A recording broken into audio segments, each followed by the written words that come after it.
আজকে যে গল্পটি বলতে চলেছি সেটি সত্যজিৎ রায়ের ৩ কন্যা সিনেমার প্রথম সিনেমা পোস্টমাস্টার। তো চলুন গল্পে যাওয়া যাক। গল্পের শুরুতে আমরা দুজন লোককে দেখতে পাই। এ হলেন নন্দবাবু। কলকাতা থেকে উলাপুর গ্রামে এসেছে, কারণ সে এই গ্রামের পোস্ট অফিসে পোস্টমাস্টারের চাকরিটি পেয়েছে।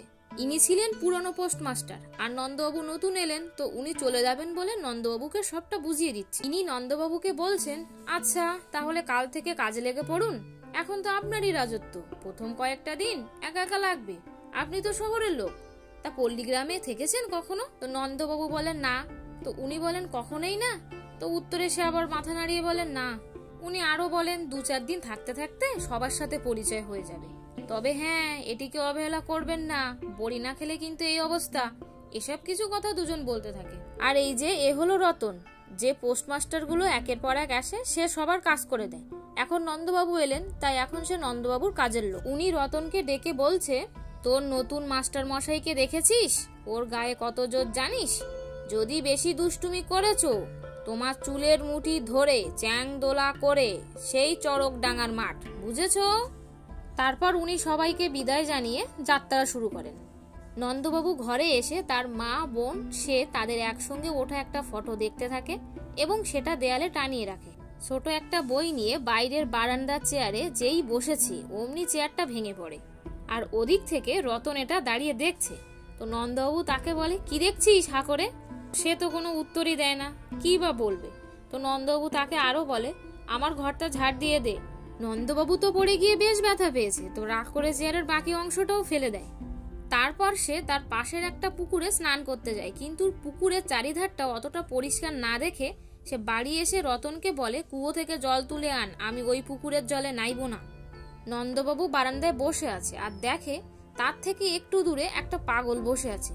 তো সে রতনকে বলে, এটা কে? রতন বলে, ও কিছু বলবে না বাবু, ও বিষে পাগল, আমি যাই জল আনি। পাগলটা তার পাগলামি করে আর নন্দবাবু এতে বেশ ভয় পায়। অন্যদিকে রতন জল এনে পাগলটাকে চলে যেতে বলায় সে চলে যায়। নন্দবাবু তার মাকে চিঠি লিখছে, আর চিঠিতে এটাই লিখছে যে সে পৌঁছে গেছে, আর উলাপুর গ্রামটি অনেক ছোট, কাল থেকে সে তার কাজ শুরু করবে, আরো ইত্যাদি ইত্যাদি কথা। আর রতন পাশে দাঁড়িয়ে সবটা দেখছে। তো নন্দবাবু রতনকে বলে, লেখাপড়া জানিস? তো রতন বলে না। নন্দবাবু আরো বলে, তোর কাপড় এত নোংরা কেন, মা কেচে দেয় না? তো সে বলে না। নন্দবাবু বলে, কেন? রতন বলে, মা তো নেই, যখন ছোট ছিলাম মা তখন মারা গেছে। তো কথাটা শুনে নন্দবাবুর একটু খারাপ লাগে। তো নন্দবাবু আরো বলে, বাবা? রতন বলে, সেও নেই, মারা গেছে। নন্দবাবু বলে, তাহলে তোর আছে কে? কেউ নেই? রতন বলে না। তো নন্দবাবু বলে, তুই একা থাকিস? রতন বলে, হ্যাঁ। তো এসব বললে না রতনের মনটা অনেকটা খারাপ লাগে, কেননা তার তো এই পৃথিবীতে কেউই নেই। নন্দবাবু তাকে জিজ্ঞাসা করে, হ্যাঁ রে, আগের মাস্টার মশাই কেমন ছিল? তোকে মারতো, বকতো? রতন মাথা নাড়িয়ে বলে, হ্যাঁ। তো অনেক রাত হয়েছে বলে রতনবাবু তাকে বলে, ঘুমাতে যা। নন্দবাবু ঘুমাতে যাবে, আর সেই চারিদিকে শেয়ালের ডাক, ওই গ্রাম বাংলায় যেটা হয় আর কি, আর সেই পাগলের চিৎকার। ভয়ে তো নন্দবাবু রতন রতন বলে ডাকতে থাকে। অবশেষে কিছুক্ষণ পরে সে শুয়ে পড়ে। পরের দিন সে তার কাজ শুরু করে, আর গ্রামের কিছু লোক তার ওখানে আসে। তো নন্দবাবু তার মতন কাজ করে, আর গ্রামের বয়স্ক লোকগুলো তাদের মধ্যে নানান কথাবার্তা বলতে থাকে।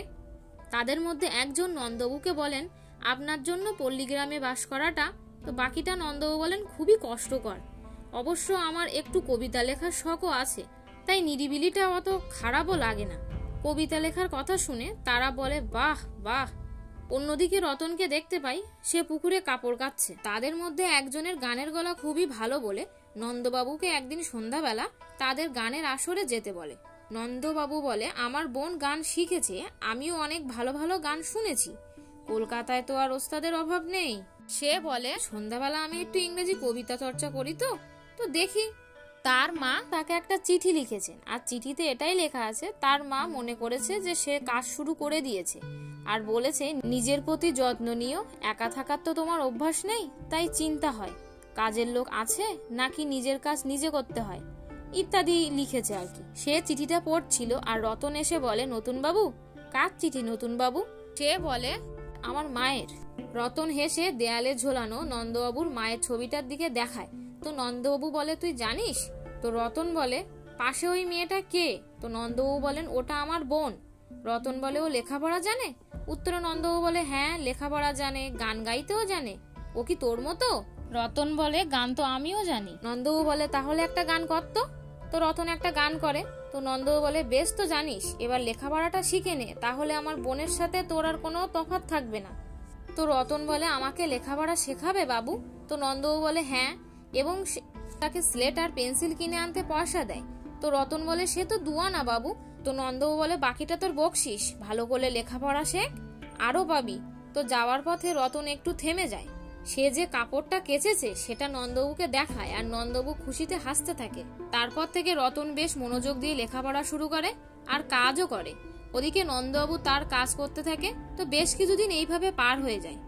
রতন তার লেখা নন্দবাবুকে দেখায়। তো নন্দবাবু বলে, খুব ভালো হয়েছে, আর বলে সোমবার থেকে যুক্তাক্ষর শেখাবে।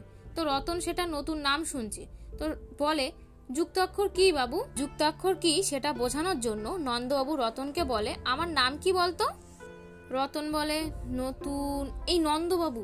তো নন্দবাবু বলে, নন্দ বানানটা কত? তো রতন সে বানানটা ভুল বলায় নন্দবাবু সেটা লিখে দেয়। অন্যদিকে সন্ধ্যাবেলা গানের আসর শুরু হয়েছে। তো নন্দবাবু গান শুনতে গেছে, আর এদিকে রতন রাতে খাবারের জন্য রুটি তৈরি করছিল। নন্দবাবু গান টান শুনে বাড়ি ফেরে। রতন নন্দবাবুর খাবার গুছিয়ে বসে আছে।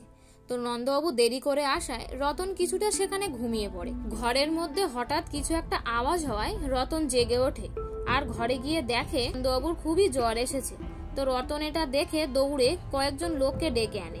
আসলে নন্দবাবুর ম্যালেরিয়া হয়েছে। তারা তাকে ওষুধপত্র দিয়ে দেয়, আর রতনকে বলে যায় নন্দবাবুর খেয়াল রাখতে। রতন নন্দবাবুর মাথায় জলপট্টি দিয়ে দেয়। বাইরে ওদিকে ভীষণ মেঘ ডাকছে, বৃষ্টি হচ্ছে, আর সেই পাগলটার আবার পাগলামির শব্দ শুনতে পায়, যে শব্দ শুনে নন্দবাবুর আরো ভয় করে। তো নন্দবাবু রতনকে চিনতে না পারায় বলে, তুই কে, তুই কে? তো সে বলে, রতন, রতন বাবু, তোমার কাজ করি। পরের দিন দেখা যায় সে একটু স্বাভাবিক হয়েছে এবং রতনের দিকে তাকিয়ে দেখে সে তার কাপড় না কেচে পড়েছে। রতন দেখে বুঝতে পারে। তো উত্তরে রতন বলে, একদিন তোমার জ্বর ছিল, তাই কাপড় কাচতে পারিনি, আজ কাপড় কাচবো। নন্দবাবু রতনকে একটা কাগজ দিয়ে বলে, এতে কি লেখা আছে পড় তো দেখি। তাতে যেটা লেখা আছে সেটা রতন পড়ে, আর এটাই লেখা, রতন আমার রতন, তার কাজের বড়ই যতন, সে আমার বোনের মতন। এটা পড়ার পরে তার মুখে একটা হাসি ফুটে ওঠে এবং সে বলে, এবার আমাকে যুক্তাক্ষর শেখাবে না? কথাটা শুনে নন্দবাবুর একটু খারাপ লাগে, আর একটু ভেবে বলে, রতন, আমি যদি চলে যাই তোর খারাপ লাগবে? রতন বলে, তোমার কাজ করতে ভালো লাগে না বুঝি? নন্দবাবু বলে, কাজ করতে কি আর কারোর ভালো লাগে? অভ্যাস হয়ে যায়। এই যেমন তুই আমার কাজ করিস, সে কি তোর ভালো লাগে? রতন বলে, হ্যাঁ ভালো লাগে। আমি কি বলেছি আমার কাজ করতে খারাপ লাগে? নন্দবাবু বলে, দূর বোকা মেয়ে। রতন বলে, তুমি ঠাট্টা করছো তাই না? তোমার কাজ শেষই হয়নি, তুমি যেতেই পারো না।